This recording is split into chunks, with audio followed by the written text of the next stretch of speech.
That movie nut here with a review for The Brothers Grimm, the 2005 Terry Gilliam film starring Heath Ledger and Matt Damon. Following in the vein of LXG and Van Helsing, The Brothers Grimm is another classic character mashup, and in this case it's based on the classic fairy tales by said brothers, which are classics that we all know from our childhood like Little Red Riding Hood and Rapunzel.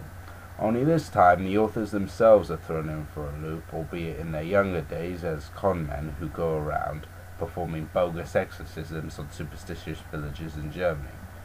However, when they are captured by the sadistic governor of Germany, they are sent to a village to discover why 10 girls have disappeared. In the process, they find that perhaps the supernatural isn't as bogus as they originally thought.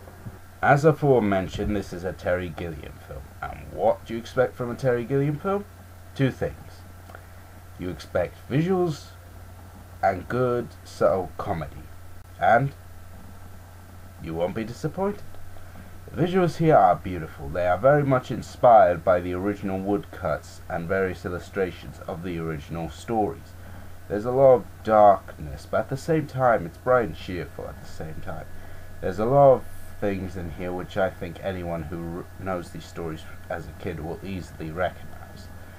The comedy itself is a mix of subtle humor and also slapstick, such as when Heath's character runs into a mirror. Terry Gilliam's days as Monty Python really do show. As for the acting, the two leads do pull off actually surprisingly respectable jobs. I mean, yeah, it's nothing classic, but for their roles they do pretty good, and Heath once again shows us what could have been, as he portrays a very sympathetic and misunderstood character in the form of the younger Grimm. He pulls off this sort of childlike character, child in a man's body, and many times we feel sorry as he is constantly undermined by his brother's irritances. The rest of the cast all do good jobs. Monica Bellucci as the Queen as well.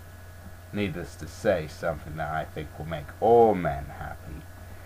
Although she really doesn't do much, which kind of sucks, because you really get the feeling that this was a very powerful character and this would have been a good, strong female villain.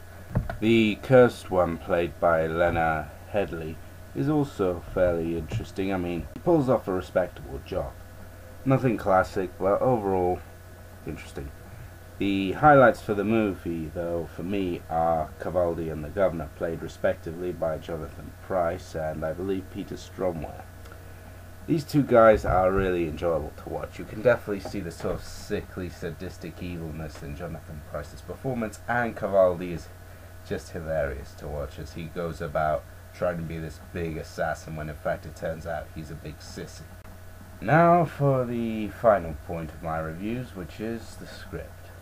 Now, the common complaint with this movie is that the story feels loose and doesn't seem to head in one direction, and that it's full of holes. I have to both agree and disagree. I do agree that there are holes in the story. The biggest one and the most annoying one is, why is it such a big deal if the Queen gets out of the tower? I mean, you know, some have said, well, she has a spell book there, but if all her power is in the mirror, then what's the big deal? If she's stuck up there and there's no way to get down, then why does anyone care if she gets resurrected or not? And even if she did, all that the Brothers Grimm would have to do would be to destroy the spell book, or smash the mirror to beat her in effect, which is kind of my big gripe. She gets defeated perhaps a little bit too easily. It's not the most dramatic of deaths, though the mirror shattering effect is pretty cool. The disagreement is that I feel that the story does actually, much like LXG and Van Helsing, it is sort of a reference fest. You know, anyone who knows these stories will instantly see references and in-jokes to the original tales. As I've said, there are characters from the books, there are moments, things like the glass slippers and the gingerbread man are all here. You know, and I think that the story is actually fairly easy to follow if you pay attention. It's not complicated so much that it's ineligible, but to be fair, it's not fantastic either. But after all said and done, I will give Brothers Grimm a run star. It's a film which you can clearly see has a lot of promise, and indeed it does deliver about 70 to 80%, and is perhaps one of the more enjoyable fantasy films I've seen in a long time. If you're a Heath or a Damon fan, you should check this one out, and even if you're not, it's still enjoyable all the same.